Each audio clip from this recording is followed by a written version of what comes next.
ابدال، اس نے کوئی لغزش کی تو اس سے مقام ابدیت چھین لی گئی، یہ عہدہ مقام ابدیت کا چھین لیا گیا۔ وہ جاتا تھا ولیوں کے پاس، ولی یوں بیٹھ کے دیکھتے اور کہتے تو شکی ہو گیا ہے، تو نے گناہ کیا ہے، اللہ نے تم سے عہدہ ابدالی، تو ابدال تھا اس نے چھین لیا ہے، اب تجھے نہیں مل سکتا۔ لوح محفوظ پہ ہم نے دیکھا ہے نہیں لکھا ہوا، اب تجھے نہیں مل سکتا۔ کسی نے کہا ایسا کر اذهب الى بغداد، بغداد چلا جانا، جہاں سے عہدے ملتے ہیں وہیں چلا جا۔ اب یہ بندہ آیا، غوث اعظم کے ڈیرے پہ آ گیا، اب اس کو نا جلالت غوثیت یاد آ گئی کہ کس منہ سے جاؤں،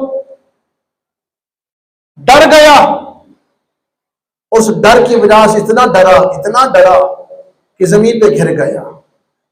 زمین پہ گرا تو اس کا سارا چہرہ آلودہ ہو گیا، مٹی مٹی ہو گیا۔ اب اس نے اٹھ کے دعا مانگی، مالک ہمت عطا فرما، تیرے غوث سے میں بات کر سکوں، ہمت عطا فرما، قوت عطا فرما۔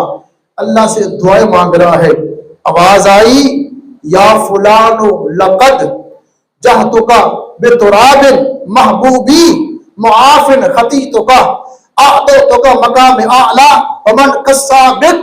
اے میرے بندے لوٹ جا، واپس لوٹ جا، کیونکہ تیرے چہرے پر میرے محبوب کے در کی مٹی لگ گئی ہے۔